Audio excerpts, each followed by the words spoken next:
الحمد لله وكفى والصلاة والسلام على عباده الذين اصطفى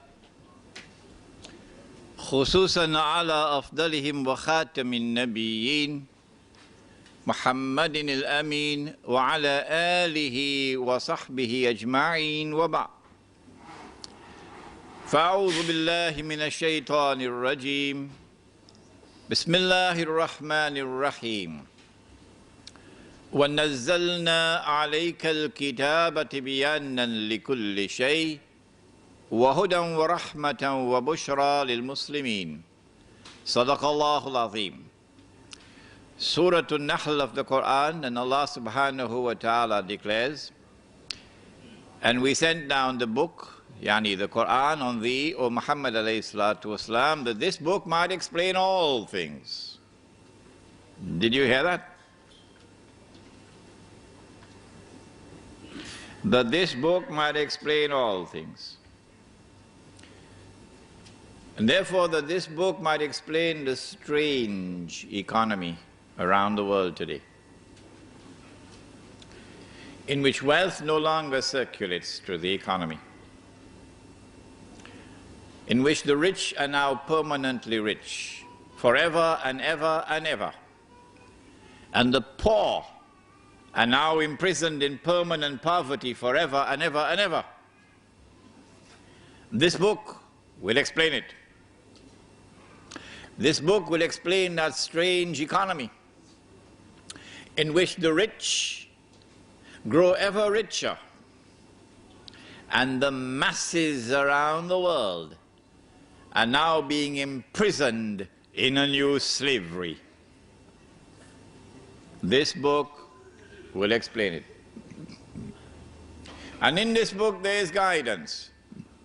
How do we respond to that strange world out there? That explanation and that guidance have come from Allah subhanahu wa ta'ala as rahmah. And for those who have the good sense and the wisdom to go search for it through the hours of the night, with tears in their eyes and tears in their heart. And when they find it, Allah subhanahu wa ta'ala blesses them with it. They accept it and they embrace it and they apply it regardless of the price they have to pay. Bushra lahum, good news and glad tidings for such people. They will understand what others cannot, not even with a PhD from the London School of Economics. They will understand what others cannot. And they will succeed when others will not. We praise Allah subhanahu wa ta'ala and glorify Him this night. And we beseech Him most humbly for His guidance and for His blessings and for His protection. Most of all, His protection. For not all who come are friends. We beseech Him for His guidance and His blessings and His protection, as we attempt to address and to explain the subject Islam and money, Islam and the international monetary system. And we pray for peace and for blessings on all His noble messengers, and in particular on the last of them all, the blessed Prophet Muhammad sallallahu ta'ala alayhi wa sallam. Brothers and sisters in Islam, assalamu alaikum rahmatullah.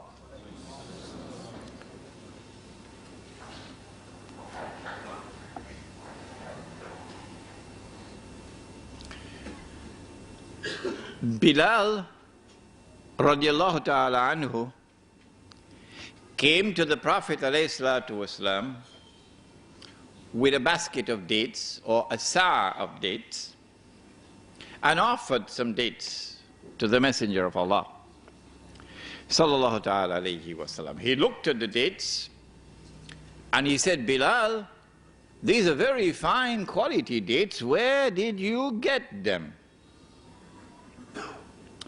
Bilal radiallahu ta'ala anhu replied and said, O Messenger of Allah, I had 2 baskets of inferior quality dates, or 2 sa'as, and I exchanged them for this one basket of superior quality dates or 1 sa'a of superior quality dates.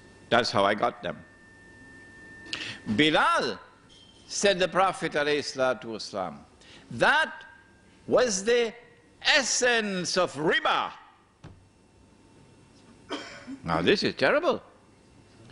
Because if drinking whiskey is bad, riba is worse than that. If committing zina with your next door neighbor's wife is bad, riba is worse than that. You'll excuse me if I raise my voice because I want to shake the hearts sometime.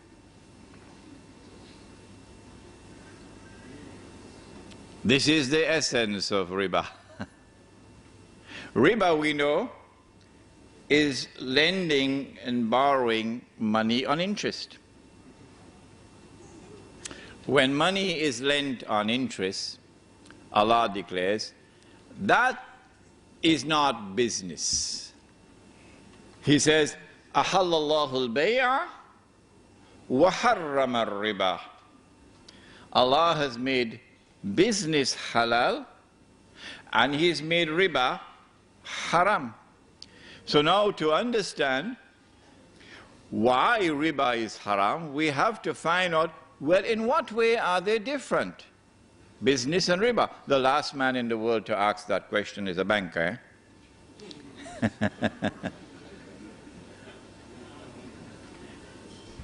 The difference between riba and business, of course, you understand it, that it is in the essence of a business transaction that you must embrace risk. You can either make a profit or suffer a loss.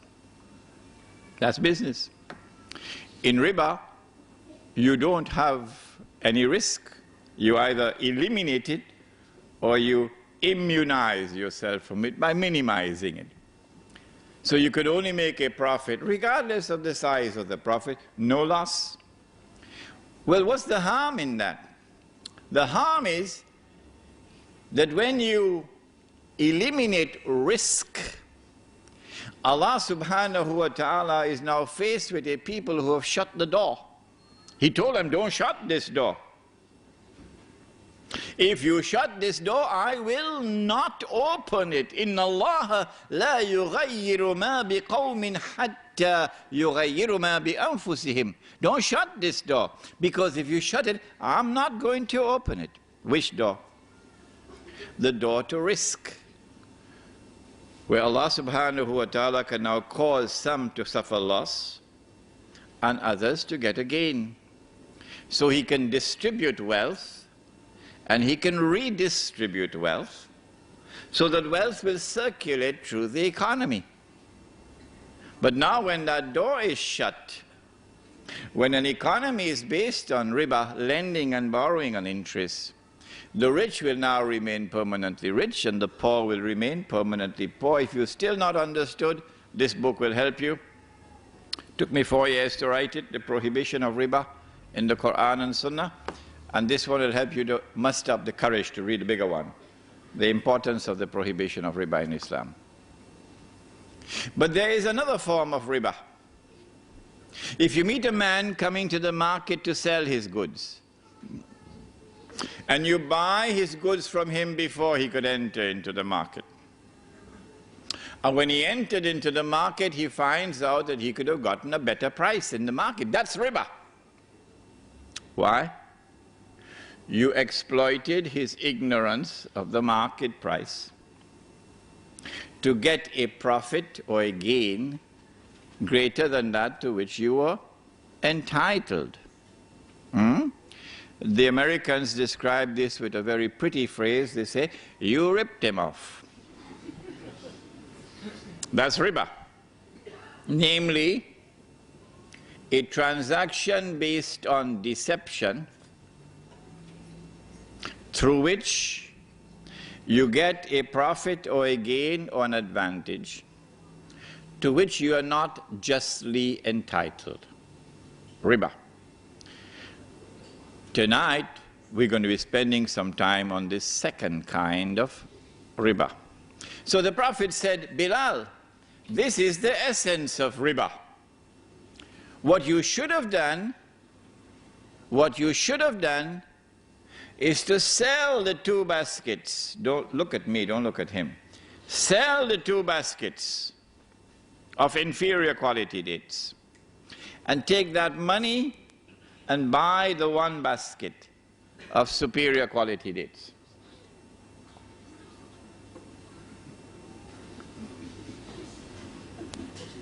And so they had equal value, equal value.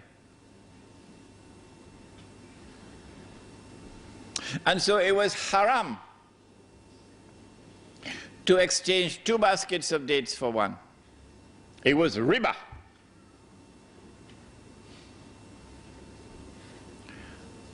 But Umar radiallahu ta'ala anhu exchanged 4 camels for 1.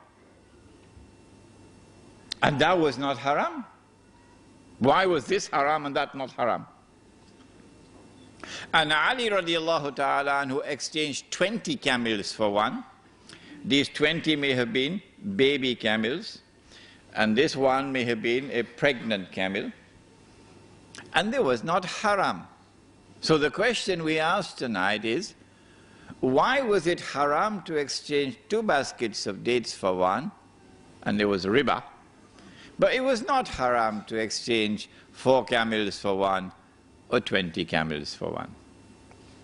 That's a good question, isn't it? You're lucky I don't have the time to question you tonight. To answer that question, we must go to another hadith. And you've all heard this hadith before, all of you. It is in Sahih Bukhari. The Prophet sallallahu ta'ala alayhi wasallam is describing a transaction in which there is an exchange of gold for gold, or silver for silver, or wheat for wheat, or barley for barley, or dates for dates. This is the one, dates for dates, or salt for salt. And he is declaring, once it is like for like, it must be equal for equal. 2 baskets on this side, you must have 2 baskets on this side. If not, it is riba. Why is it riba? Remind me to answer that question if I forget. Why would it be riba? If I exchange 2 baskets of dates for 1, why? Before we answer that question, and also remind me, because I forget, you know, remind me to answer the question, why is the 4 camels for 1 not riba? Okay. When we look at this hadith, there are 6 items mentioned. 2 of them are precious metals, gold and silver, and the other 4 may be described as commodities. What is there which is common to all 6 of them? There are 2 things which are common to all 6 of them. The first is this, that all 6 were used as money in the market in Medina. If there was a shortage of gold and silver coins, they would use dates as money in Medina.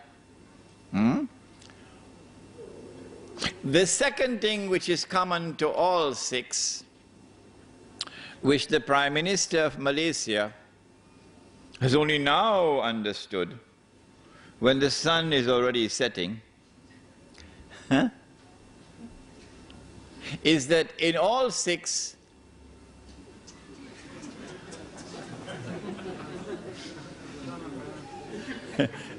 in all 6, the value of the money is in the money. In other words, in all 6, the money had intrinsic value. I heard with my own ears the Prime Minister of Malaysia say, a few years ago. Of course, he's going to be embarrassed now to be reminded of it. He said, money has no intrinsic value. Now, he's backpedaling because now he's beginning to learn a little thing from us who are teaching this subject for years now. And so the two things which are common are, number one, all six were used as money. And number two, in every case, the money had intrinsic value. Welcome, brothers and sisters, to Sunnah money. You never heard of it before. You heard about the Sunnah, it's the beard. You heard about Sunnah, Salat. But you never heard about Sunnah money before. First time. What is Sunnah money? Sunnah money is either precious metals or commodities. And Sunnah money is money which has intrinsic value. I leave behind me two things. So long as you hold on to them, you will never go astray. The book of Allah and my Sunnah.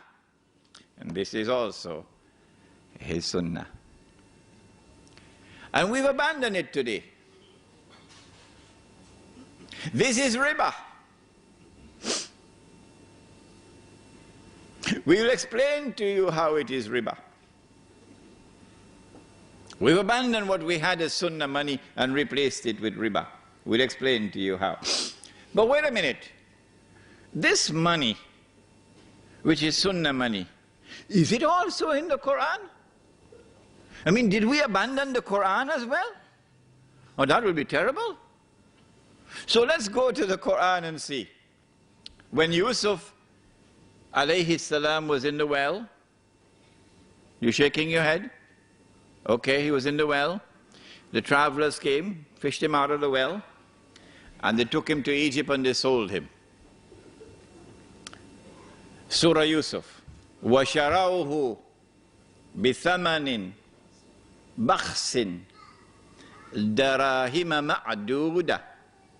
And they sold him for a few measly dirhams.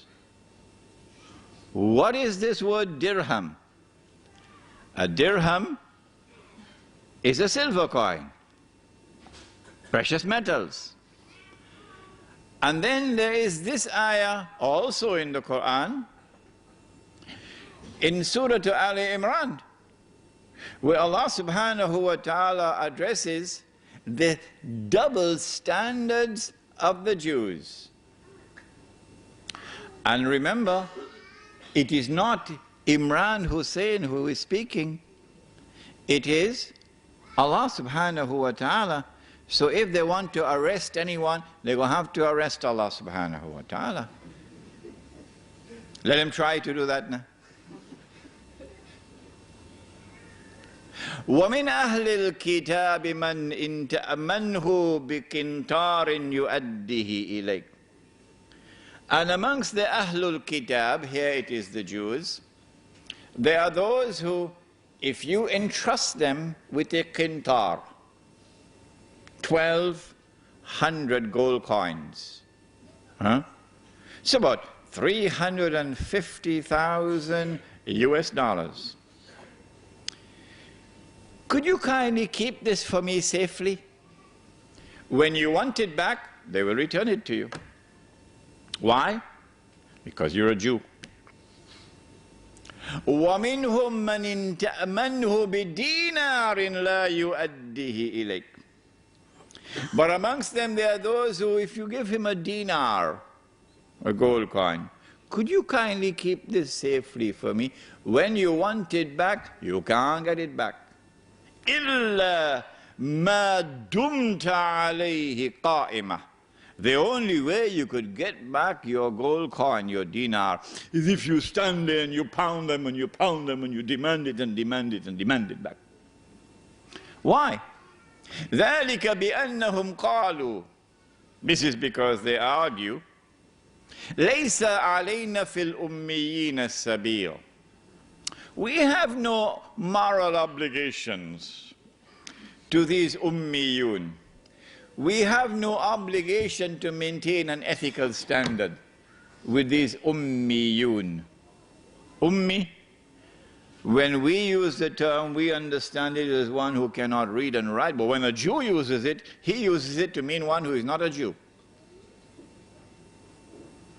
Gentile. وَيَقُولُونَ عَلَى اللَّهِ الْكَذِبَ وَهُمْ يَعْلَمُونَ. Allah said, but they tell a lie against me, and they know it's a lie. And so in this ayah of the Quran, there is the word dinar.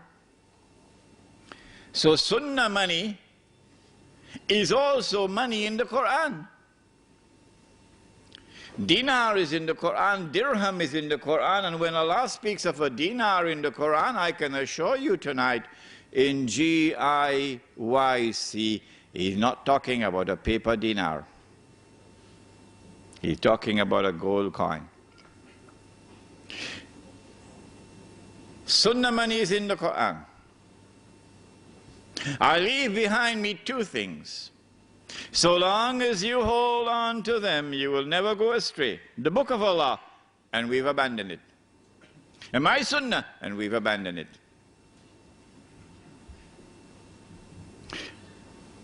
Why now was it haram to exchange 2 baskets of dates for one? Why was it riba? Answer: because dates were used as money. Since dates were used as money, if we permit a transfer of 1 on this side and 2 on this side, we will open the door for money to be lent on interest. That's why. Well, then why was it halal to exchange 4 camels for one? Now that's an easy question. Who can answer that question for me? Yes? The 4 camels were male and the 1 was female. No, that's not the answer. Yes? That's the answer, correct. Because camels were not used as money. Did I tell you that story about the fellow who was paid his salary? He worked for the whole month, and at the end of the month he got his salary, and his salary was a camel. So he was taking the camel home when the camel died. So when he reached home, he said to his wife, salary died. Salary died. So wife said, go tell the boss. So he went and said, boss, salary died. Boss said, when I gave you salary, salary was alive. Salary was alive. Huh? Because animals are perishable. They can die. They can fall ill. If you use animals as money, you're going to have a mountain of problems on your head. And so animals were never used as money. Since animals were not used as money, you can have an exchange of 4 camels for 1, or 20 camels for 1. Now then, we've introduced you to Sunnah money. Now let us explain what are the functions of money. I need a haircut. And my wife says to me, Imran, I'm tired cutting your hair. Why don't you go to the barber? So I went to the barber. Barber cut my hair. I've got to pay him now. So I offer him a copy of my book, Prohibition of Riba in the Quran and Sunnah. The barber looked at me with a very strange look on his face. He said, Sheikh, I am afraid I'm not interested in reading your book. How can I pay him? This is called barter. Barter has its limitations. As they found out in Yugoslavia, as they're finding out in Indonesia now, barter has its limitations. What I need is money, something which can function as a medium of exchange. I pay him for the haircut with money. He goes to the market and he buys tomatoes with money.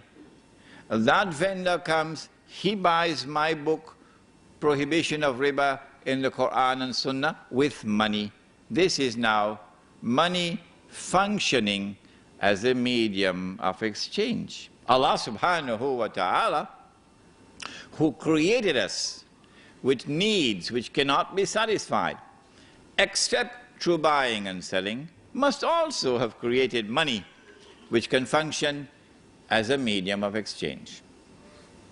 Sunnah money performed that function successfully. Yes, I know somebody will argue that it was not as convenient to have dates as money as it is to have some pieces of paper in your wallet. I know that argument. But the fact is that Sunnah money functions successfully as a medium of exchange. Second function of money. Second function of money. Every single home I went to in South Africa, every single home, it was a black woman. A black woman as a domestic servant. Yeah. And she was working from morning until night for the whole month. A black woman. So I scratched my head and I said, if that is Islam, I need to do some work here. Huh? That couldn't possibly be Islam. In every single home, a black woman, sometimes 2, sometimes 3, sometimes 4, as domestic servants, working from morning to night. That's a recipe for disaster. How much shall we pay her for her labor?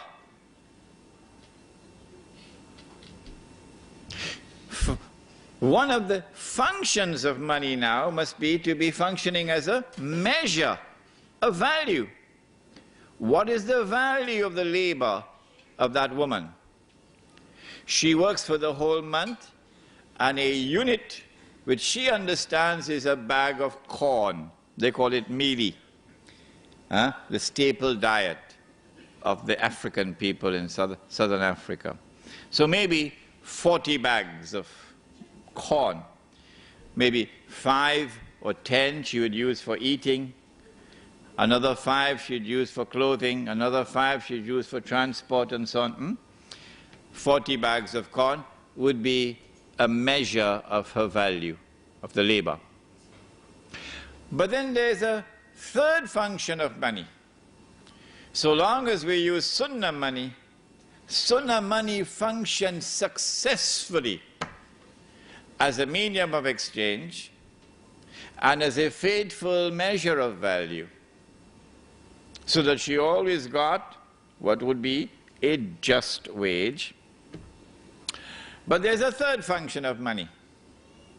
If I work for the whole month and I get a salary with which I can buy a camel, you remember, and I take that money home and I say to my wife, put it away. 10 years later, when I take it out, it should still be able to buy the camel. 20 years later, it should still be able to buy the camel. In other words, this money should faithfully preserve my 1 month of sweat. And Sunnah money did that all through history.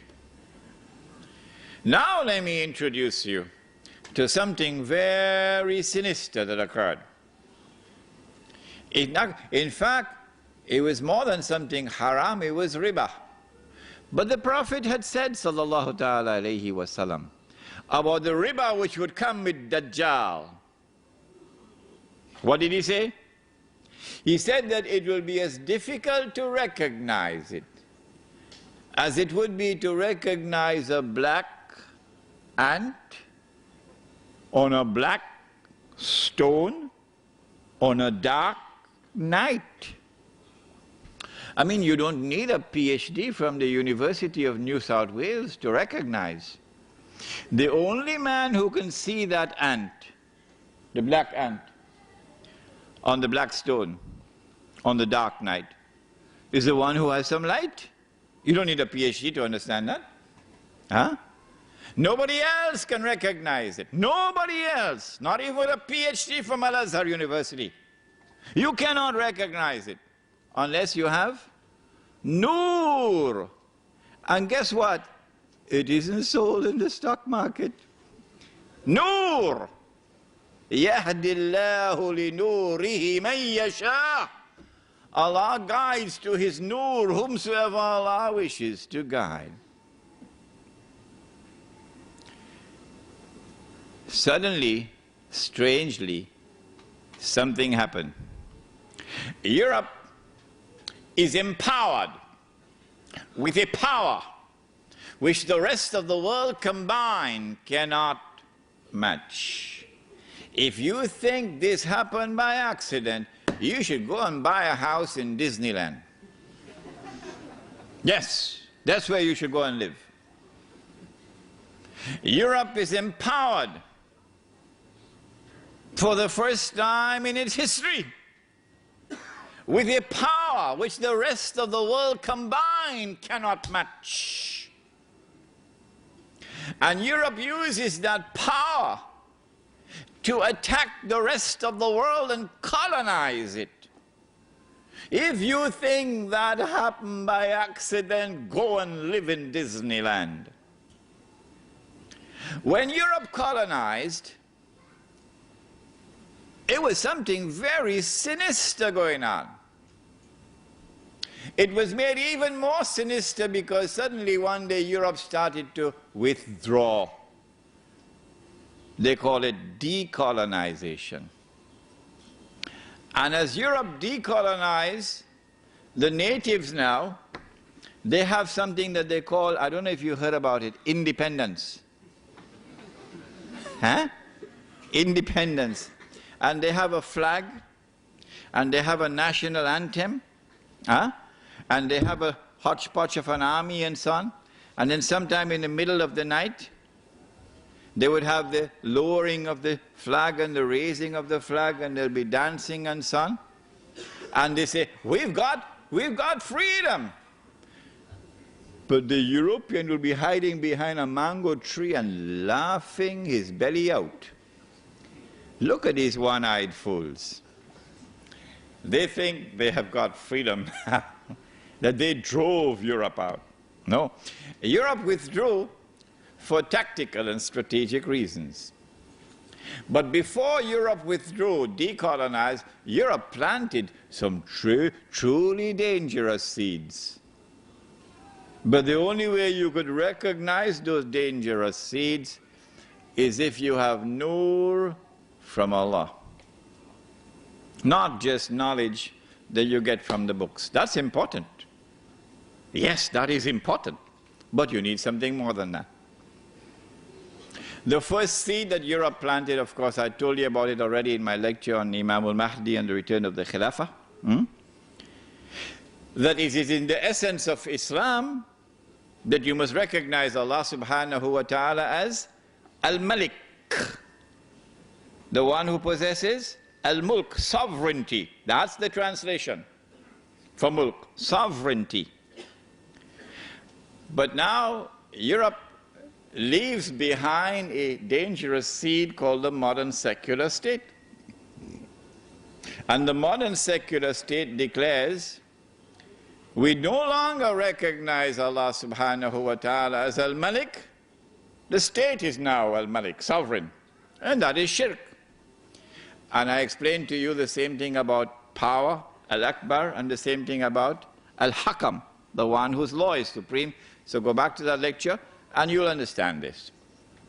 So this was the seed of shirk, political shirk, which was planted. How many Muslims saw it and recognized it? How many of our distinguished and learned ulama for whom we have respect? We don't speak disrespectfully of them, not at all. How many of them recognized that this was shirk?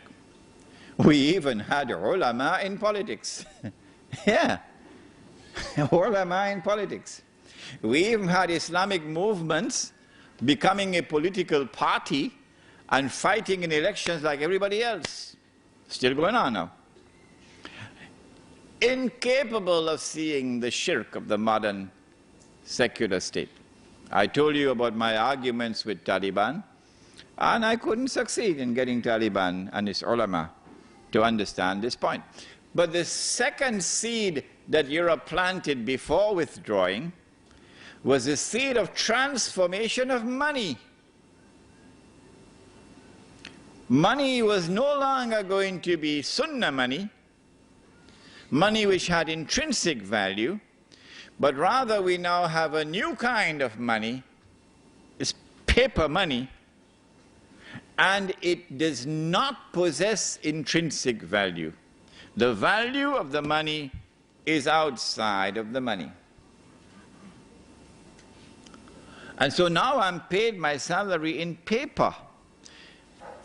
And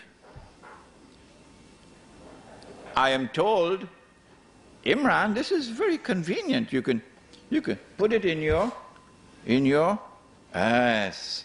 You can slip it in easily in your wallet. Paper. Huh? Very convenient. So I got my salary in paper. It could buy a camel. Took it home, gave it to my wife, put it away. 5 years later, take it out, can't buy a camel anymore, can only buy a donkey now.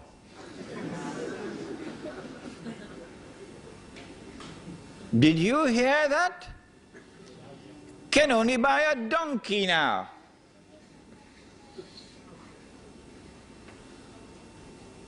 My 1 month of sweat is now reduced. Only 2 weeks have been kept in the money. And 2 weeks of my sweat has disappeared. Is this permissible in Islam? Allah speaks in the Quran in connection with a prophet whose name was Shu'aib radiallahu ta'ala anhu. Bismillahi awwaluhu wa akhiruh. My 1 month of sweat has now been reduced to 2 weeks. Okay?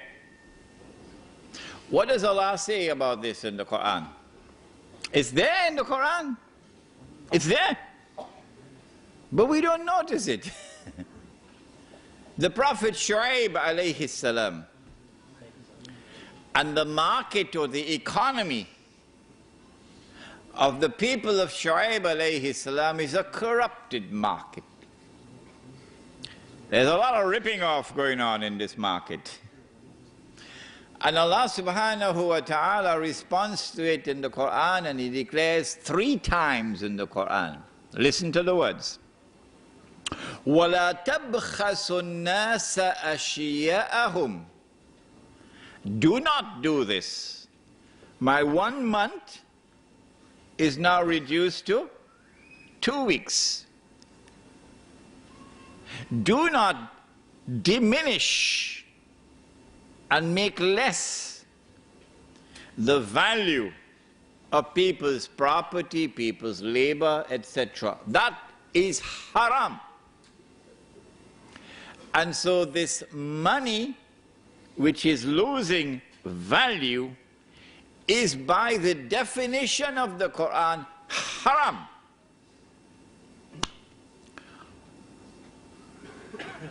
But we were asleep. Let me include myself in it so nobody will be angry with me. We were all asleep. And we didn't recognize that we were being taken for a ride. But had it been an African American, you must have heard his name, a man named Malcolm X. Oh, he used to see with two eyes. Oh, yes. Had it been Malcolm, Malcolm would have asked, who took my money? And how did they take it? And then it would have become clear that my loss was somebody else's gain. Let me repeat that. When my money could no longer buy a camel, it could only buy a donkey. The value of my labor has been diminished by half. My loss was somebody else's gain. 5 years later, when I take it out, can't buy a donkey anymore. Can only buy a goat now. And so my 1 month has now been diminished to 1 week. If this keeps on going on, I'm going to be enslaved. A new slavery will come upon the world if this keeps on going on like this. Surely it was time for the Ummah of Muhammad alayhi salatu wasalam to stop fighting amongst themselves over popcorn. Because that's what they're doing. Fighting over popcorn.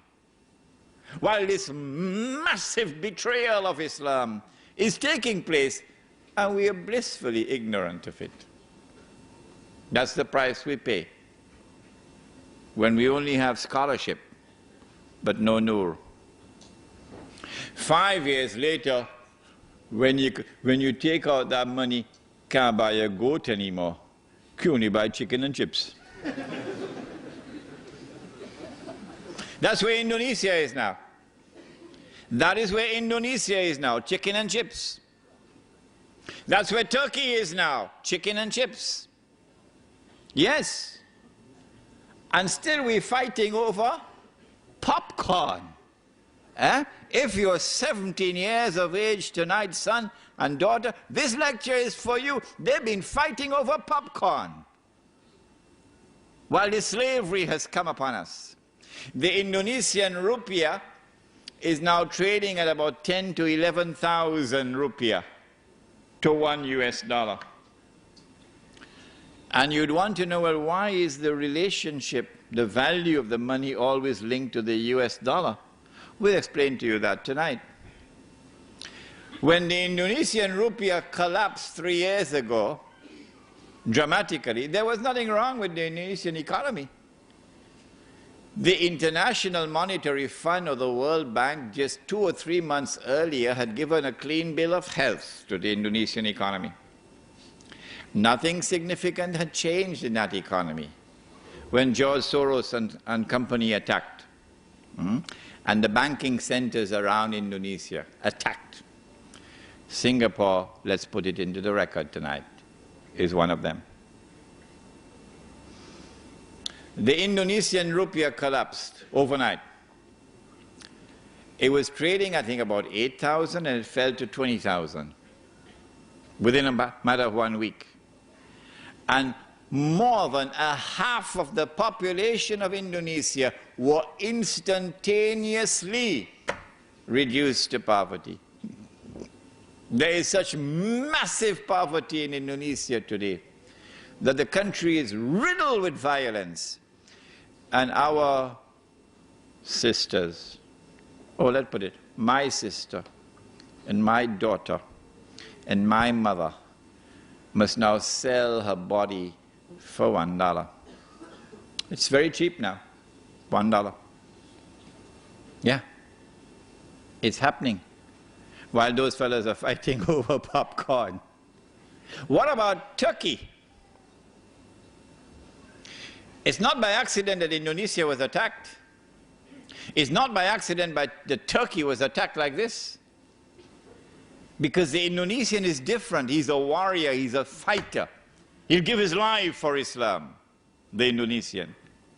And the Turkish Muslim in the villages are like that. They love the deen and they'll fight for it and they'll give their lives for it. But Israel needs Turkey. Israel needs the water of Turkey. And Israel needs the support and the alliance of the Turkish military of Mustafa Kemal.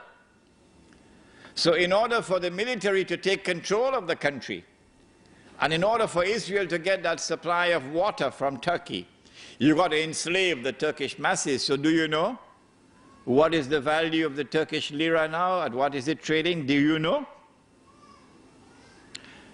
It is trading at 1.5 million Turkish liras to $1 US. Now, don't you think this is an important subject to teach? Yeah. Yes. And there are those who now will have to teach this subject after I leave Australia. Yeah. 5 years later, we take out the money, can't buy chicken and chips anymore. No? You don't believe me? It's coming. It's coming. It's around the corner. You can't buy chicken and chips with it anymore. You can use it as wallpaper. The collapse of the international monetary system based on paper money with no intrinsic value, that collapse is around the corner. How do I know that? Not only because I was blessed with the opportunity to study international monetary economics at the Graduate Institute of International Studies in Geneva, Switzerland. I know that because of something else. I know it because of the Quran and the Hadith, that the collapse of the international monetary system is around the corner. When it all collapses, and we'll come back to this, what will be money? What are you going to have as money? When the Australian dollar collapses, and of course if you had any Australian dollars underneath your pillow, hidden away, you can use it as wallpaper. Yeah. What is going to be money after that? Answer is, no, not gold, and not silver, and not dates. It's going to be electronic money. Electronic impulses in machines in banks, machines without minds, artificial intelligence. Huh? The plastic you'll use to access the money, but the plastic itself would not be the money. The money is going to be electronic money. So listen to this. I don't know whether you'll be able to digest your dinner now after this. Money is going to disappear. You won't be able to see money anymore. You won't be able to see money anymore. You won't be able to touch money anymore. It's gone. Electronic impulses in mindless machines in banks. We're not concerned with who owns the banks. We're concerned with who controls the banking system around the world. And it is not an uncharitable statement to make. It is a factual statement that the European Jews control the banking system around the world. In the Quran, Allah subhanahu wa ta'ala addresses the subject of your enemy. And listen to what he says. Had this not been in the Quran, oh, they would sue me. لَتَجِدَنَّ, time and again you will find, أَشَدَّ النَّاسِ عَدَاوَةً لِلَّذِينَ آمَنُوا الْيَهُودِ. Time and again you will find that those who will have the greatest hatred and hostility and enmity for you would be the Jews. إِلَى آخِرِ الْآيَةِ. And so your worst enemy now controls money. All he has to do is to go to his laptop computer and type in a little bit, and he puts $1 trillion in his account. Who's there to stop him? Governments? No, the governments don't control money anymore. Is there any world policeman to arrest him? Hey, what did you do? This is fraud. You just made money like this. Are you God? Only Allah subhanahu who can create wealth. You did nothing. All you did was to type with your fingers like this, and you put a whole $1 billion in your account. No one can stop them. No one can stop them. And so they control money. And they can do what they want now with money. And they will use that control and that power now to establish what will now be a new financial slavery. And it also has blackmail in it, because they can see everybody's account. They know how much money there is in a community. They never knew it before. They know who has the money. They never knew it before. You could have concealed what money you have. They know how much money he has. They never knew it before. But most important of all, they know how you're using your money. Yes. If they see in the records that you're using your money to buy whiskey, they know they don't have any problem with you. Or you're using your money to pay for prostitutes, you don't have any problems with him. But when they see that you're using that money to fulfill your obligation of participating in the jihad, which is already in force, to liberate the Holy Land and to liberate the land of Khorasan, and you have an obligation, a religious obligation, to participate in a jihad when it is in force. This is not fard ayn, this is not fard kifaya, this is fard ayn. When you are not called upon to go and fight yourself, because the leaders of the jihad are not asking for that, they're asking you to send money. They're asking you to assist them with weapons and so on. And now you want to send money, and they see that you're using your account to do that. Guess what they'll do with your account? You don't need a PhD to answer this one. They'll declare you a terrorist and seize your account, or they'll freeze your account. Can they do that? Guess what happened about 2 or 3 months ago in Argentina? Do you know what happened? The government of Argentina froze all bank accounts, all in Argentina, for a whole month, and got away with it.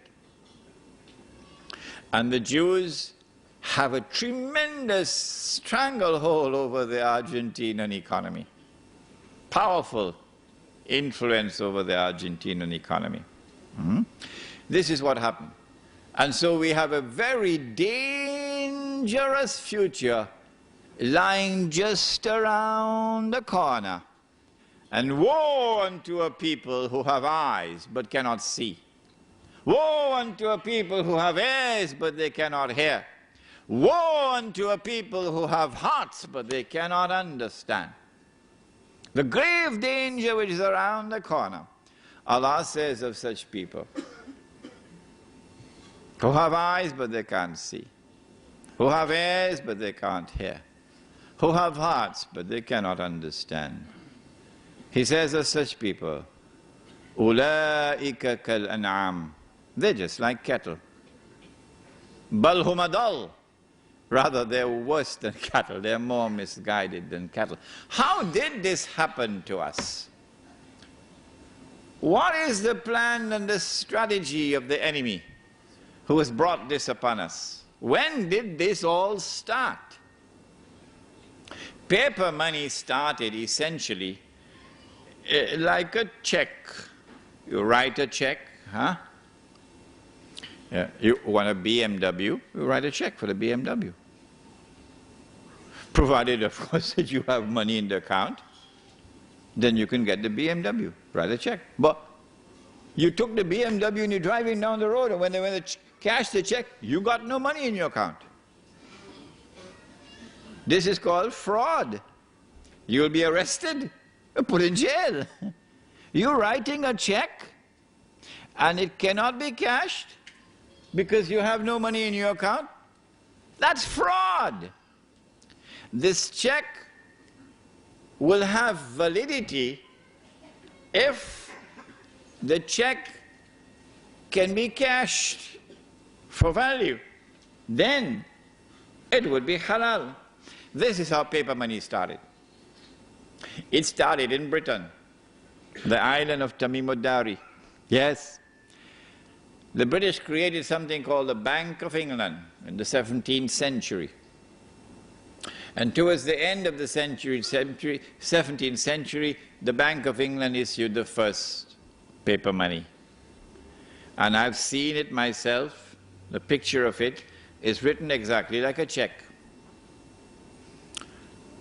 So long as this check, this currency now, let's use this word, so long as this currency was redeemable, meaning you could cash it, you could get the gold for it, it was halal. But guess what? Every businessman knows this. A man comes to your shop or to your store to buy goods. Would you accept a check from him without knowing him? No. He has to be a man whose character, whose integrity, and whose record is established. Or someone has to vouch for him. Okay? Then we can accept a check from him. Or, the other alternative, we must know who he is, so that if the check cannot be cashed, we send the police for him. And when they send police for him, he'll be arrested and put in jail. Yes, then we could accept a check from you. But those who are now issuing the checks, are they a people we can trust? No. These are the people who are now empowered with a power which is strange and mysterious, and they use this power for blatant oppression and aggression. Are these the people you can do business with? They send their armies and they colonize the rest of the world. And then they rip mankind of their resources. Yeah? With the hearts of beasts. Yeah? If ever there was a European who didn't have the heart of a beast, he could never make it to the top. No. He will never become part of government. He will never be in charge of the armed forces. This decent man who has a human heart, he will never make it to the top. The European civilization is now taken over by people who now control it and who have the hearts of beasts. And I have recognized them in previous lectures. You're dealing with Gog and Magog now.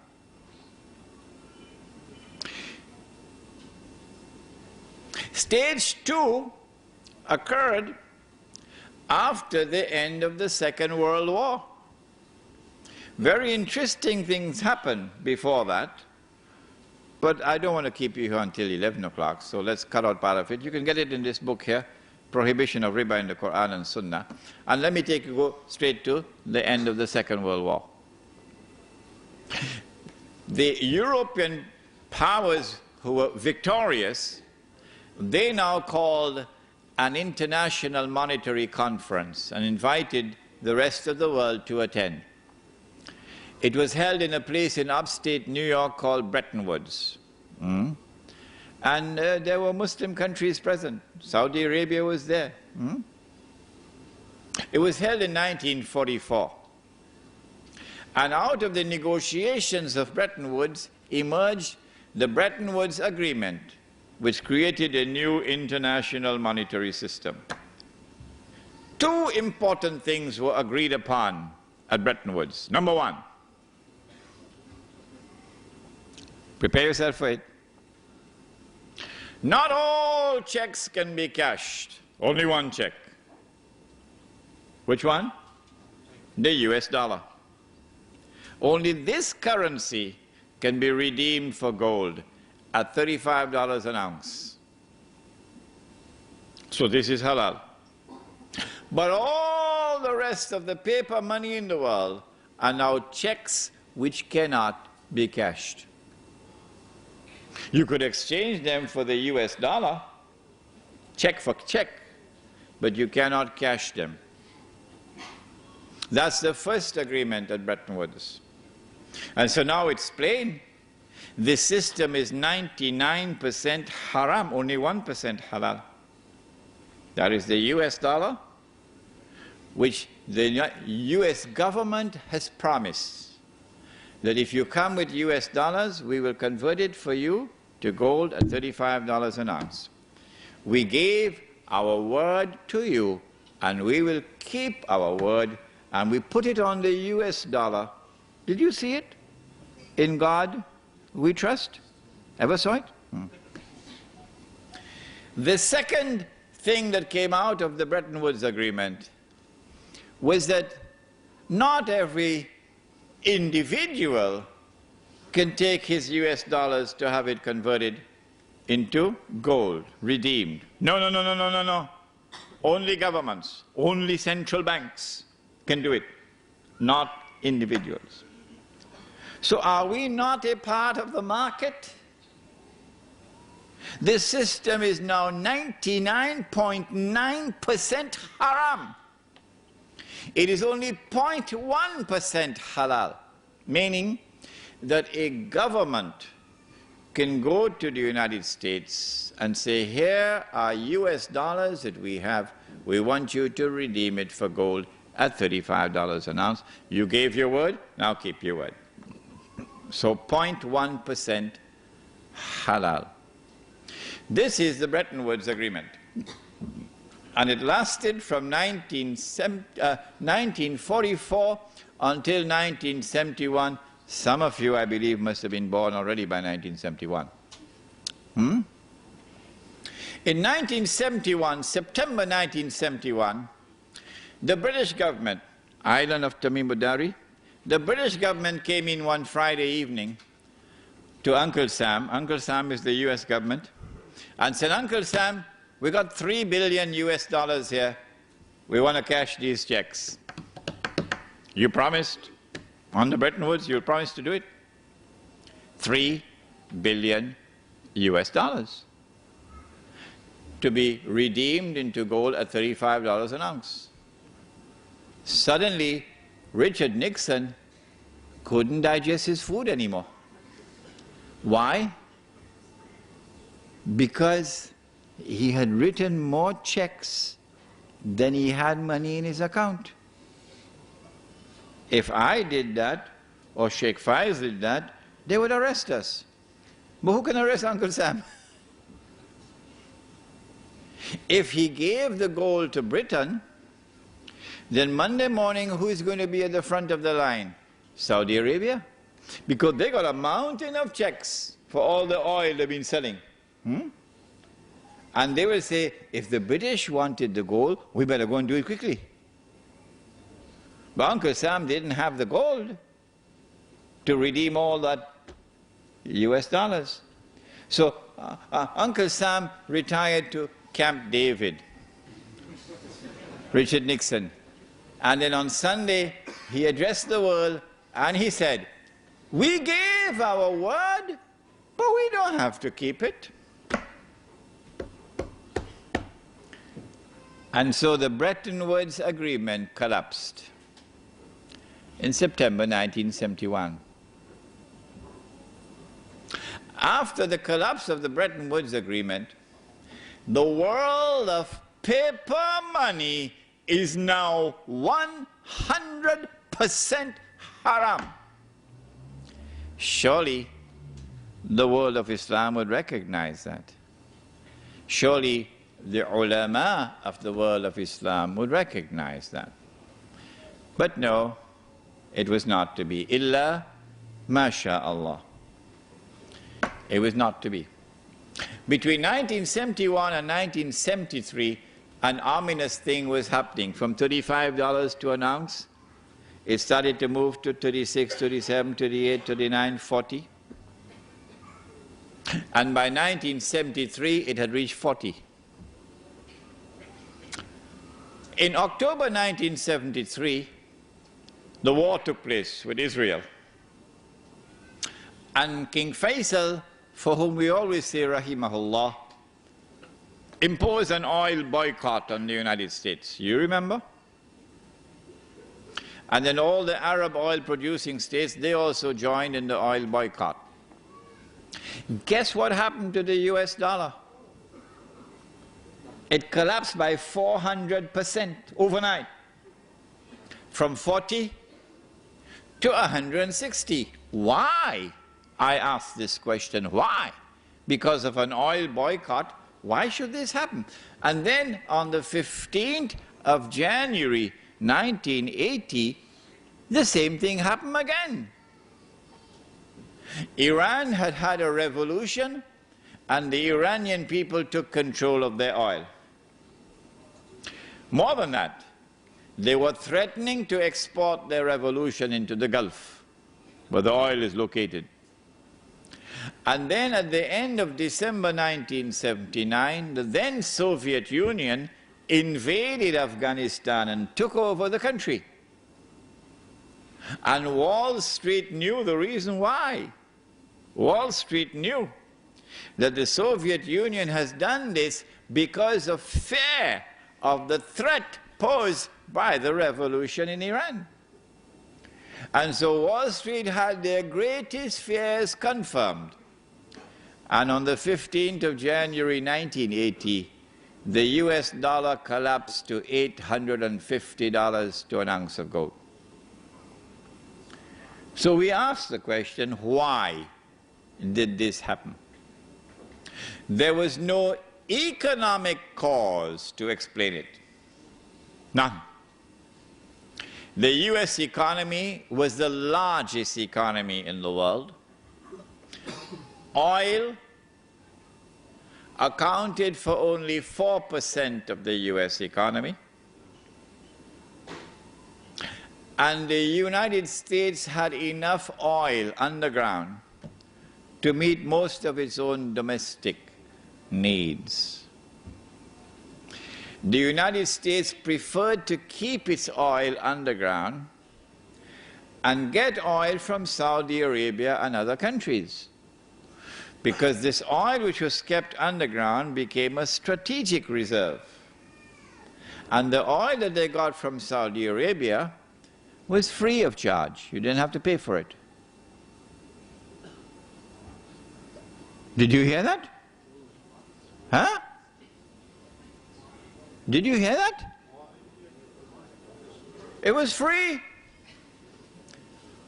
All that Uncle Sam has to do was to write checks that nobody could cash. One BMW, please, here's a check. Can I have a Mercedes, please? Here's a check. I have no money in my account. Or even if I have money in my account, you can't cash it. So all I'm doing is writing checks.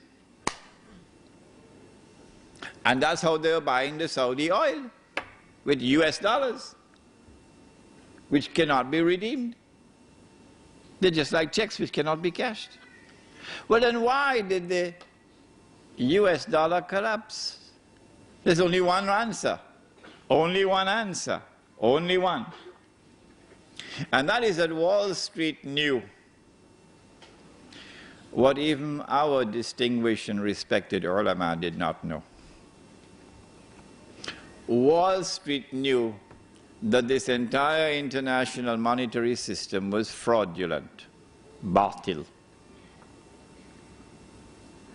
and that it will collapse one day. And they thought that that day had come. In 73 and again in 80. And so a Wall Street banker would not ask would the international monetary system ever collapse? No, he wouldn't ask that question. What's the question he'll ask?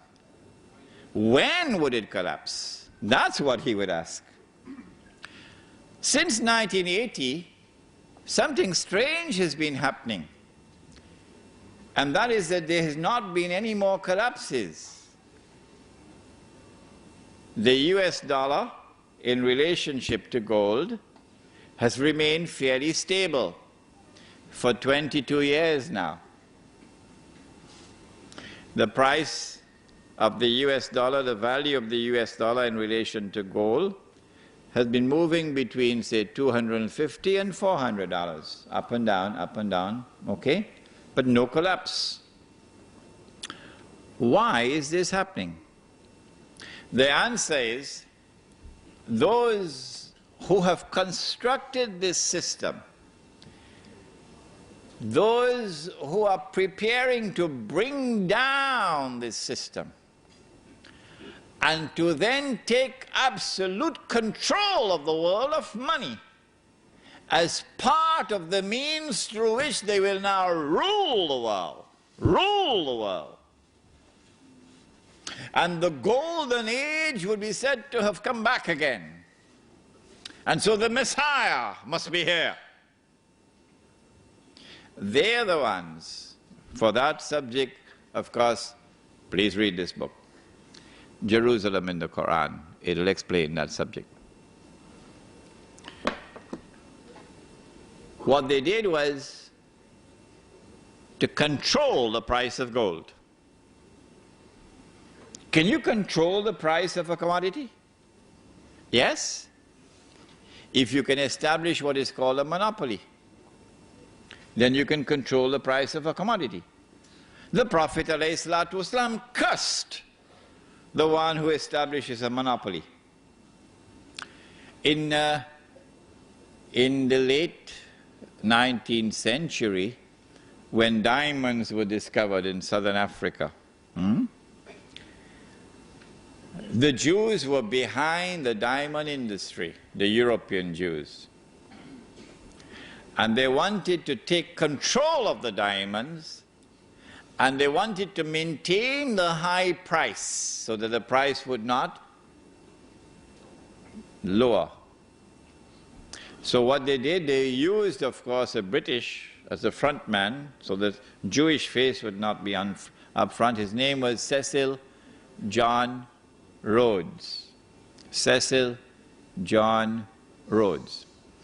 And using Cecil John Rhodes, of course the Jew is behind him, Alfred Beat is the Jew behind him, and behind Alfred Beat is Lord Rothschild in Europe, the Jewish banker. What they did was to buy out all the other diamond mines. And those which could not be bought out, they got them to come together in one amalgamated company, which was called De Beers Consolidated. And once they did that, they were able to maintain stability in the price of diamonds at the level that would give them the maximum return. And so this is what has been happening to gold.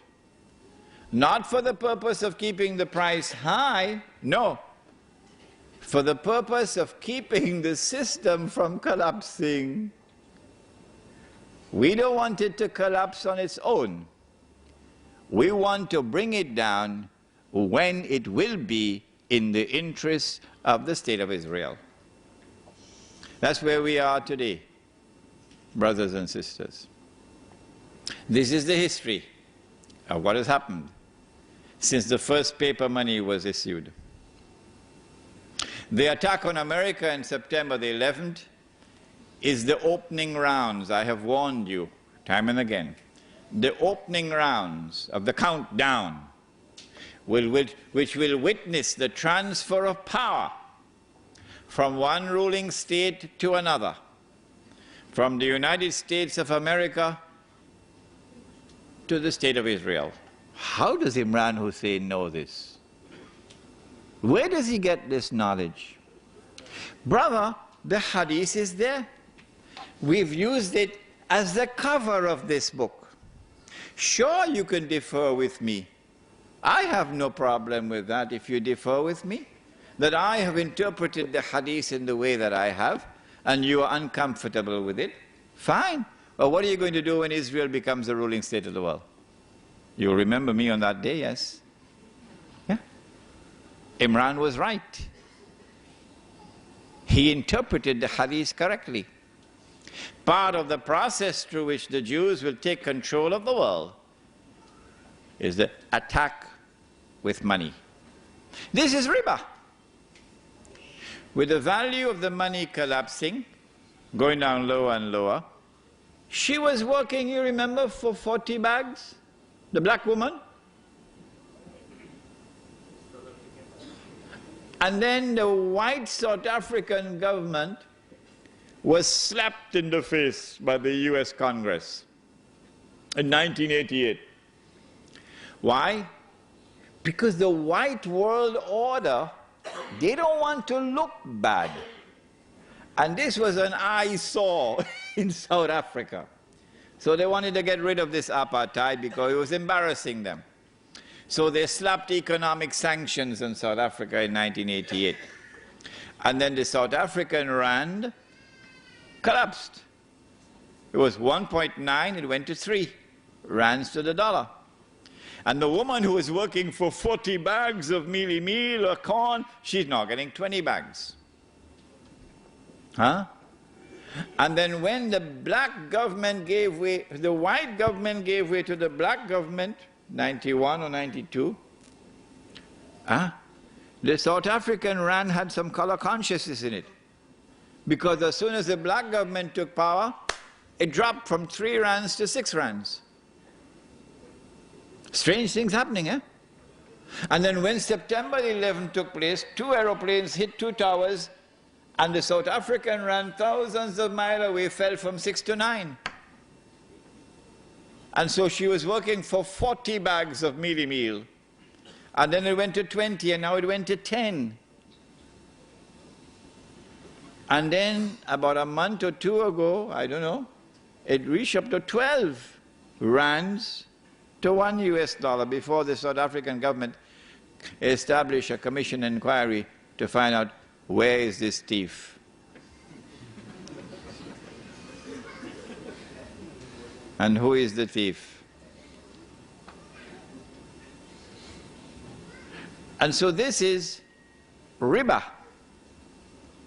This is riba. Why?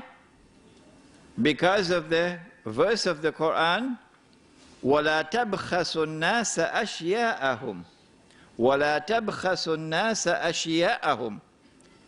Do not diminish, make little the value of people's property, people's labor, people's sweat.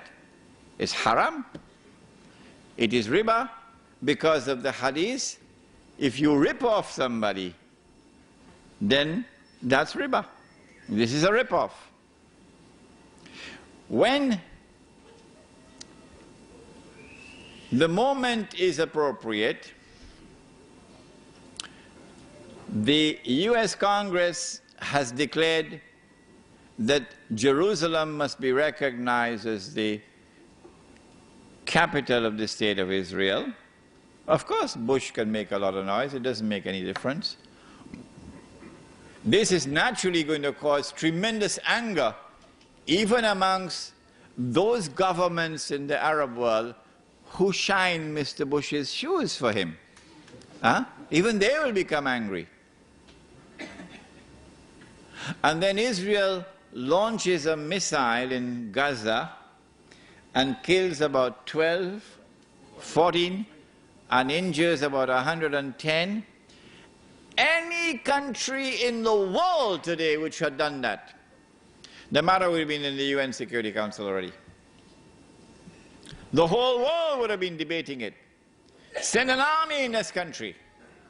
But Israel has done it, and Israel gets away with it. The reason for this is because there's a deliberate policy at work to get the anger of the Arab masses to reach boiling point. when they are convinced that it is now boiling point, that any little spark will catch the fire, then Mr. Bush must attack Iraq. When the attack on Iraq takes place, among the things that will result would be the collapse of some governments they are hoping. Which one, first of all? Abdullah in Jordan, which is why he's got his suitcases packed already.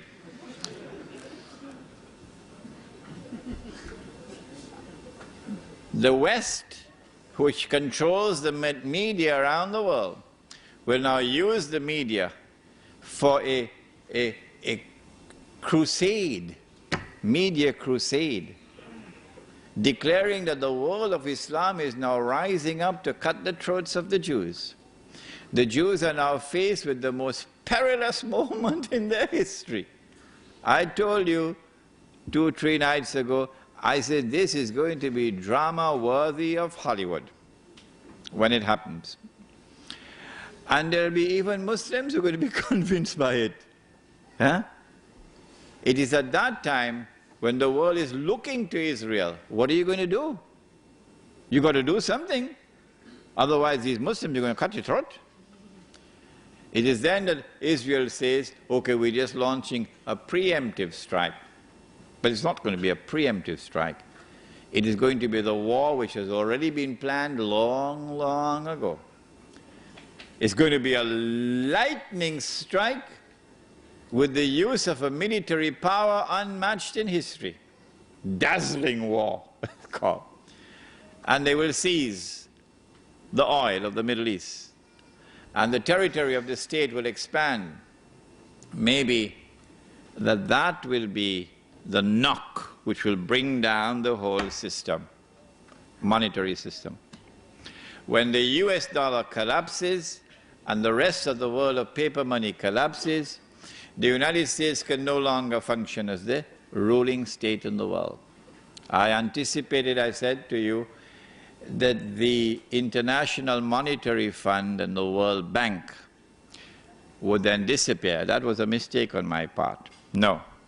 All that they'll have to do is to reduce the status of the International Monetary Fund and the World Bank so they become more like small institutions which do not have any global role to play.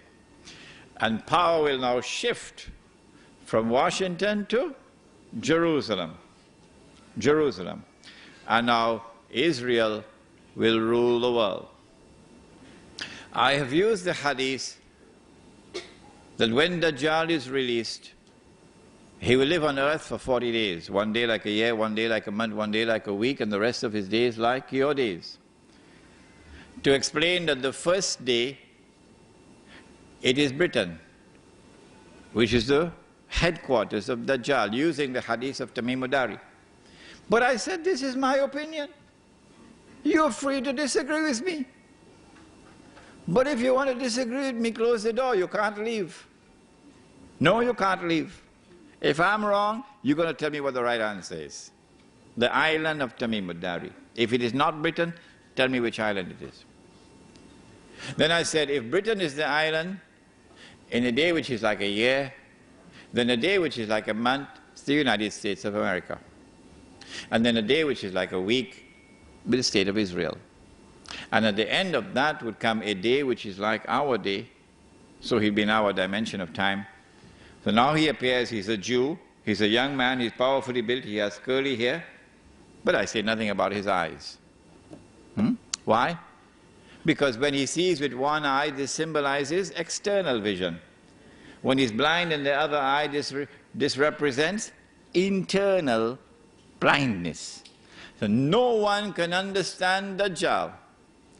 No one can recognize the strategies of Dajjal, whether it be the political strategy or the economic strategy or the strategy involved in the world of women, the feminist revolution. No one can understand it unless, in addition to external observation and rational inquiry, he also has nur in his heart with which to see. The question is asked, Sheikh Imran, how can we get that nur? I have only one answer to give to you tonight. And listen carefully and ponder over it, because I'm not going to say anything more than this. If you want Nur, why don't you go back in the pages of the book on history? Go back in the pages of the book of history and see who are those who were blessed with Nur in our 14 years of history. That's all I have to say. Nothing more than that. Israel now rules the world for a day which is like a week, and then Dajjal appears, and when Dajjal appears we have the Imam, and then the confrontation, and then the son of Mary, and Dajjal is killed and Gog and Magog are destroyed, and then the army from Khorasan and this state of Israel is destroyed. وَلَا تُقَاتِلُنَّ الْيَهُودَ وَلَا تَقْتُلُنَّهُمْ حَتَّى يَقُولُوا الْحَجَرُ يَا مُسْلِمْ هَذَا يَهُودِيٌّ وَرَائِي فَتَعَالَ فَاقْتُلْ. And then the Holy Land is liberated, and Islam will now rule the world from Jerusalem. Good. Now then, what do we do in the meantime? Do we sit down and wait for the Imam al-Mahdi? No, because jihad is already in force. We don't need any fatwa. The jihad is already in force in the Holy Land. And we already know that 2 out of every 3 who fight in that jihad will be killed. 2 out of every 3 will enter into heaven. That's the better way to say it. So those who live for Allah, bushra lahum, because they will die for Allah. Don't let any government change your mind. What do we do in the meantime? How do we survive in the new world of money? If we had it under the pillow, it's gone, now it's wallpaper. If we had it in the bank and we use it in a manner pleasing to Allah, they're seizing all the accounts, freezing it. What are we going to do? We won't even have money to buy chicken and chips. The answer is simple. Anytime you commit sin, the sin of abandoning the Quran, which we have done, the sin of abandoning the Sunnah, which we have done, we recognize that tonight. Then Allah subhanahu wa ta'ala knocks on the door of our heart and He says, Tubu ilallah. Tubu ilallahi tawbatan nasuha. Turn to Allah. Turn away from the sin. And when you turn, turn with sincerity. Turn with integrity. Don't turn watching behind your back. I'm turning away from it. To turn away from sin is to turn away, to turn towards the Quran and Sunnah. If you have a better answer, let me know. If you're uncomfortable with this, you need not have come tonight. You could have stayed home. You wasted your time. To turn away from this sin, we have to recover the Sunnah. Yeah? We have to recover the Sunnah which we abandoned. The Sunnah money which we abandoned. Tawbah. We seek forgiveness, O Allah, for what we did. And we're going to recover this Sunnah. Whoever is uncomfortable with that, you need not have come tonight. You wasted your time. You can stay home, go listen to some other Maulana. But for those in whose hearts there is now pain and sadness, that we have betrayed the Quran and we have betrayed the Sunnah, and we want to make amends, we must recover the Sunnah money. Question: can we recover Sunnah money while having control over territory, so as government we can reintroduce this Sunnah money? Can we do it? My answer is, you need not accept it. My answer is, it is impossible to take control of territory anywhere on the face of the earth today in the name of Islam and restore the Sunnah money as the official money of that market. Impossible. Why do I say it's impossible?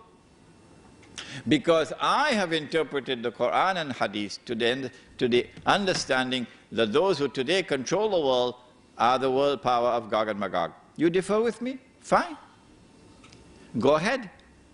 Wage a revolutionary struggle, and I will admire you while you're doing that. Take control of a territory, and when you have the control of a territory, then you bring back the Sunnah money. All right?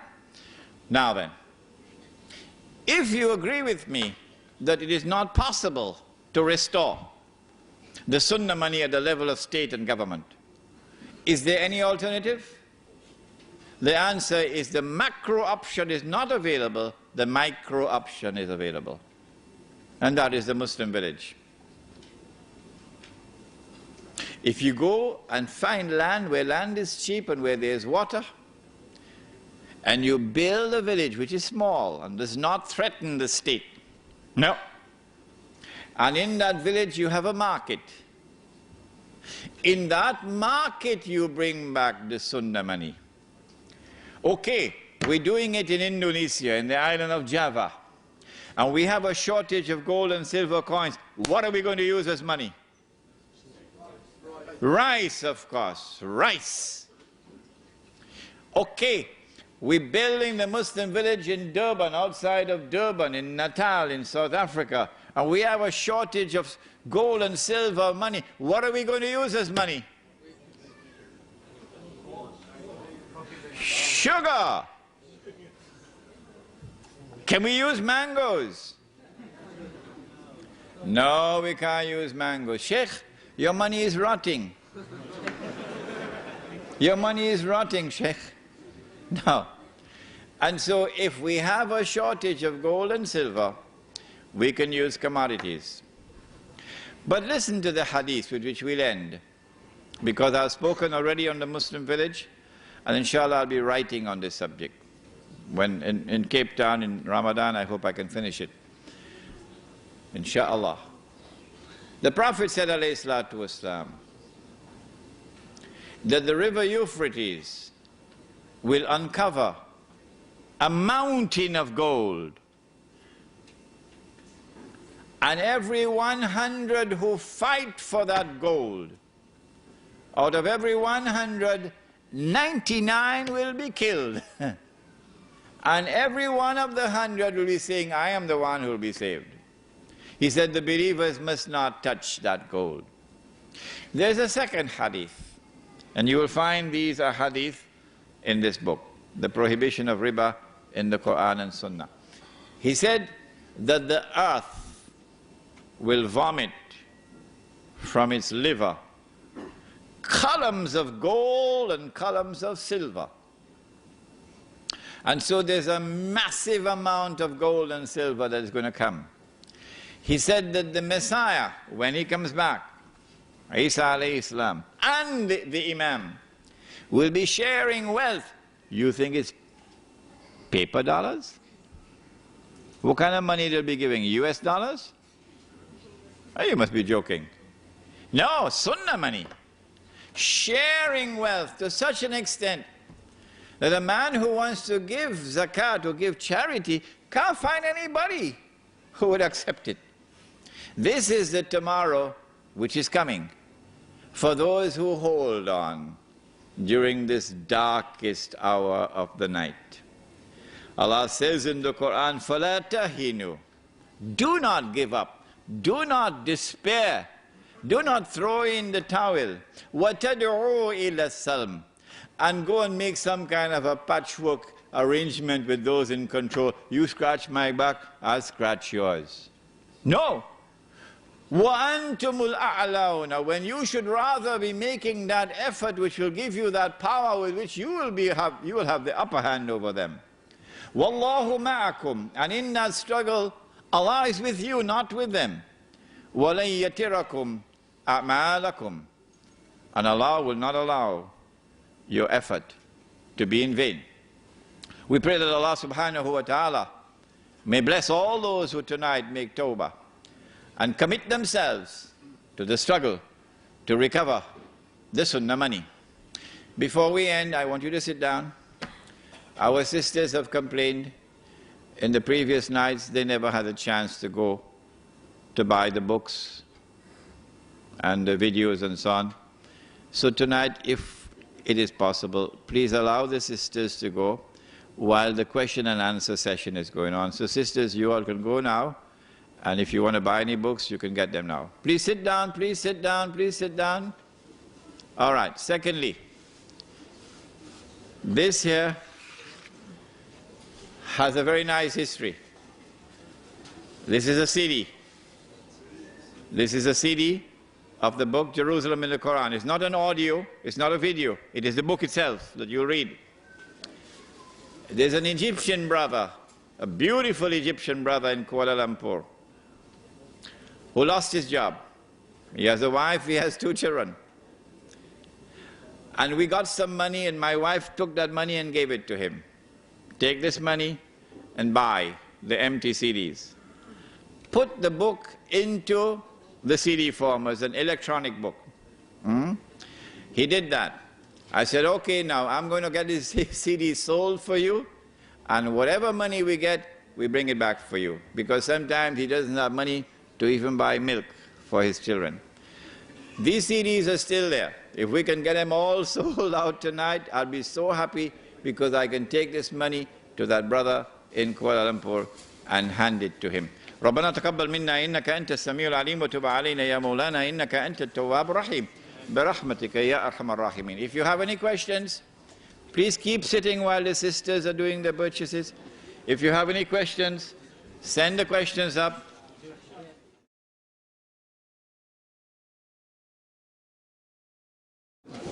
You portray the Ottoman Empire as the golden age of Islam. That is not true.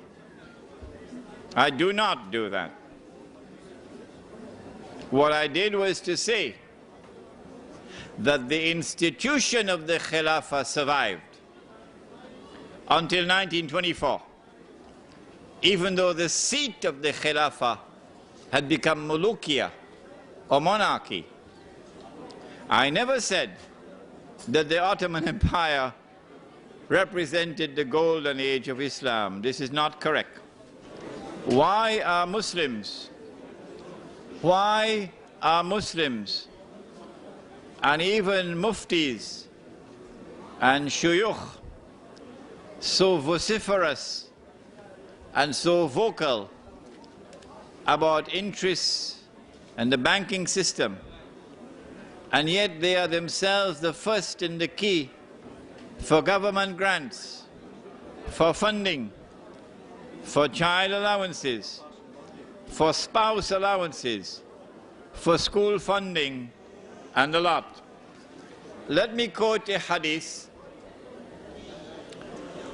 You will do me a great favor, brothers, if you'll be quiet. Let me quote a hadith. I quoted this hadith in Perth, and a Muslim brother got very angry. But I love him. He recited the Quran very beautifully. He got up and he went after me with very powerful language in Perth. Listen to the hadith. It is in the Sunan of Tirmizi. The question is, why are some ulama behaving in this way? It is in the Sunan of Tirmizi. It is narrated by Ali radiallahu ta'ala anhu. And the Prophet ﷺ said, listen carefully to the hadith, يُوشِكُ أَن يَأْتِيَ عَلَى النَّاسِ زَمَانٍ. It will not be long before that time will come upon us, come upon the people. لَا يَبْقَى مِنَ الْإِسْلَامِ إِلَّا اسْمُ. When nothing will remain of Islam except the name. وَلَا يَبْقَى مِنَ الْقُرْآنِ إِلَّا رَسْمُ. And when nothing will remain of the Quran now except the traces of the writing. namely the guidance which is in the Quran, is no longer applied in society. People are not bothering about it. Masajiduhum amiratun wa hiya kharabu min al-huda.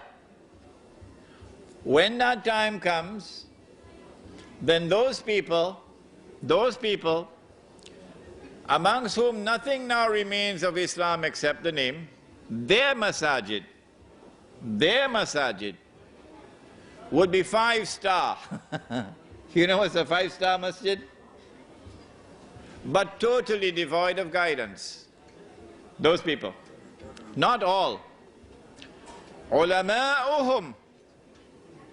Their ulama. Not all the ulama. Their ulama.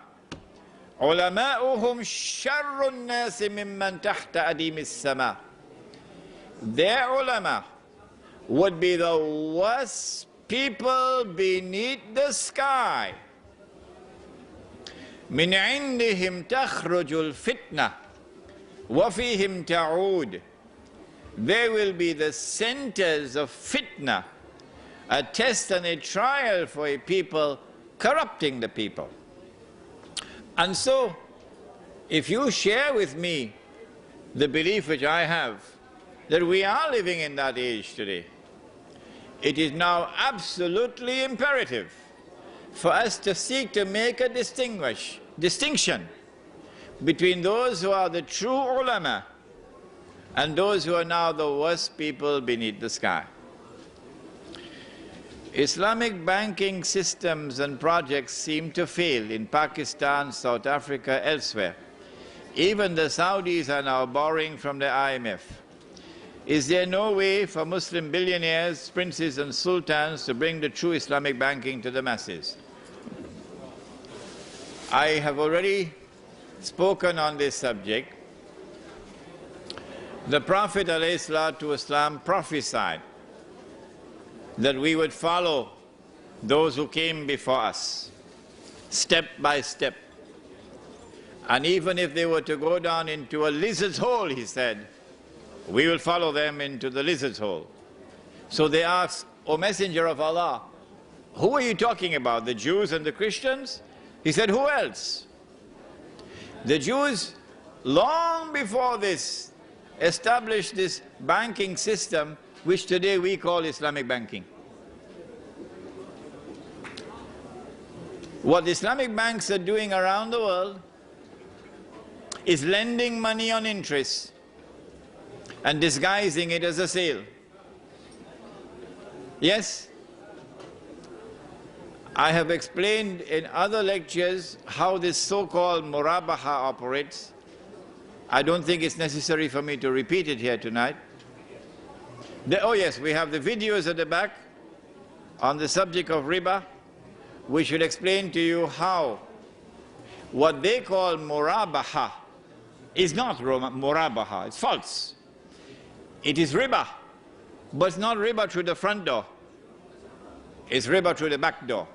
And you can tell them, Imran Hosein said, it stinks. It's worse than riba from the front door. And they should be ashamed of themselves for this riba through the back door, the so-called Islamic banking system. However, when an Islamic bank is engaged in transactions which are halal, and they do have transactions which are halal, then that is beneficial. What we should do is to try to encourage them to make all of their transactions halal. But guess what's going to happen? If an Islamic bank removes all the haram transactions and becomes totally halal, they will destroy it. Yes, it will be destroyed. It will not be allowed to survive. Yeah. You have trashed publicly the gift of the palm-top computer. Is this Islamic? No, I did not trash it. No. I did not trash it. I said if something is not of use to you, it has no utility for you, it is better to use that money, those resources that Allah has provided for you, use it in a manner which is productive. But you do not trash something that someone gives to you as a gift. No, you show respect for a gift. All right?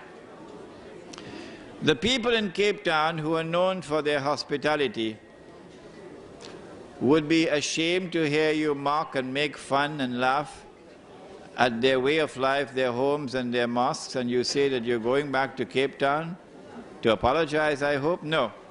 I have told them in South Africa what I told you here tonight.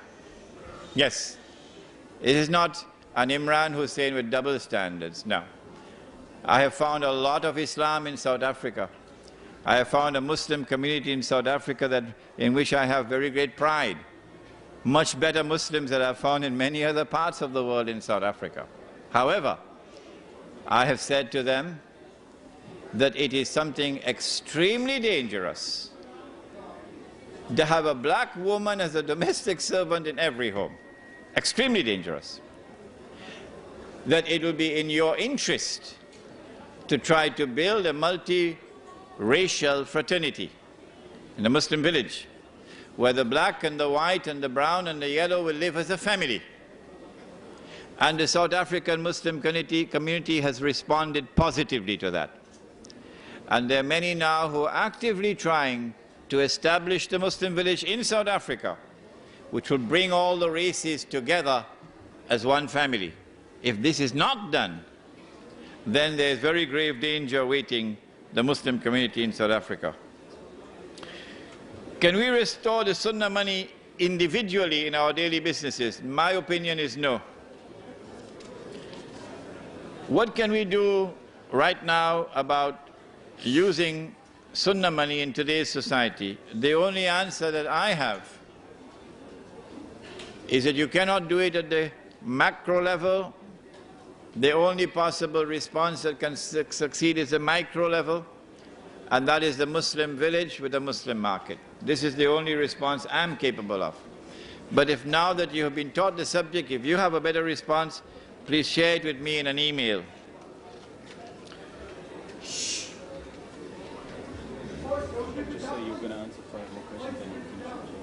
All right, let me answer 5 more questions because the audience is getting restless. 5 more, okay? Should we go to the Muslim country to live in the hope of preserving our deen? If so, which country? If you go back to Pakistan and you go to the cities of Pakistan, you find the same thing that you find in Sydney, no different. Same thing that you find in Manhattan, no different, okay? Because all the cities around the world today are all becoming the same, centers of godlessness. If you go out of Sydney or out of Karachi and look for land where land is cheap and where there's water, and you don't go as one individual but you go as a group, say 100 families, and you start a village, over there you have a greater chance of preserving your deen. Okay, second question. Concerning paper money being haram, do we get a sin and die with the sin of riba? Because obviously at the moment we can't get out of it. Okay, the answer is located in the hadith of Sahih Bukhari. It is found in Sahih Bukhari 4 times. 4 times. Allah subhanahu wa ta'ala tells Adam alayhi salam, take out the people for Jahannam. Adam alayhi salam asks, how many are they, O Allah? Allah subhanahu wa ta'ala replies and he says, out of every 1,000, take 999 for the hellfire. 999 out of every 1,000 for the hellfire. The companions of the Prophet were dismayed. He said, Bushra lakum, good news for you. The one for Jannah will be from you. Namely, someone who follows the Quran and Sunnah. This is the only one who can survive. Do you think that the peace process will be successful, the Israeli-Palestinian peace process? No, the Prophet has spoken. The hadith is in Sahih Bukhari and Sahih Muslim. لَتُقَاتِلُنَّ الْيَهُودَ, that has already started. So there is no possibility of this jihad ending in any other way than victory for Islam. Should we start to buy gold now? Yes, yes, yes. If you have any savings, which you're not going to be using and investing immediately, do not keep it in paper and do not keep it in the bank. If you keep it in paper, then you can prepare to use it as wallpaper. If you keep it in the bank, they will know how much you have. But if you go and buy gold, like in South Africa they have the Kruger Rand. If you go and buy gold, which every Manhattan banker will do when he sees the system collapsing, then when the system collapses, you will not collapse with it. Could you please explain Mudaraba and Musharaka types of transaction? Where is it? The book. He's already taken it. In this book, you'll find a description of what is Mudaraba and what is Musharaka. Can you please explain whether the Islamic banking, which offer loans to purchase houses, is halal? What the Islamic bank does is to lend you money on interest to buy your house, but it is disguising it as a sale. In fact, it is a loan on interest. It is riba. It is haram. It is not riba through the front door. It is riba through the back door, and it stinks. Are there any countries in the Islamic lands that could possibly be self-sufficient, at least temporarily? What is the strength of the international monetary system is directly related to the extent of a country's involvement in the system. Couldn't the Muslim countries use their resources to disengage from the international monetary system? For example, to sell your oil for gold. This is a beautiful idea, beautiful idea. But would the government of Saudi Arabia demand gold for the oil? No, the Marines will land. And the Saudi government will be gone, it will be history. You're a client state. There's only one country in the Muslim world today, only one, which seems to have understood that this international monetary system is fraudulent. Only one leader, and he is Dr. Mahathir of Malaysia. It is curious that two of us have been lecturing on this subject in Malaysia for the last few years. Umar Vadilio of the Murabitun and your brother Imran. And it seems as though our lectures, because the special branch are always there, to listen to our lectures, that our lectures have reached the ears of Dr. Mahathir. And so now he's seeking to introduce the Islamic dinar, the gold coin. If Dr. Mahathir restricts himself to the use of the dinar only for international trade, the Jews may allow him to get away with it, because it will only be trade between a restricted number of countries and will not affect international trade really. But if Dr. Mahathir makes an effort to introduce gold and silver coins in the market as legal tender, I think they'll kill him. Where does inflation fit into all of this? When the value of paper falls, then prices rise. The rise in prices is called inflation. But the rise in prices does not occur for any other reason than the falling value of paper. when once we remove paper money and we replace it with sunnah money, which has intrinsic value, then there will be no more inflation. Shall we stop now? Okay.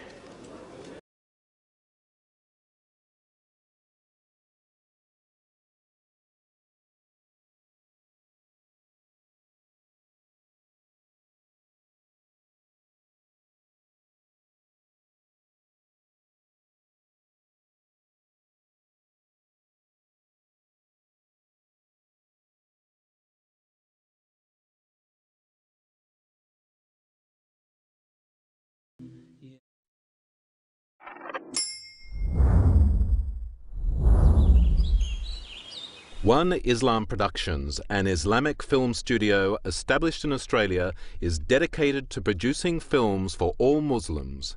Just some of the films by One Islam Productions: children's programs, Islam for Me, We Remember Allah, Storytime, and more. Educational films, Pray as You Have Seen Me Pray, Words, Ramadan, Renewal of Faith. Documentaries. We at One Islam Productions believe that Islam is precious and deserves to be presented in only the highest quality. Visit us at www.oneislam.net for more information. One Islam Productions.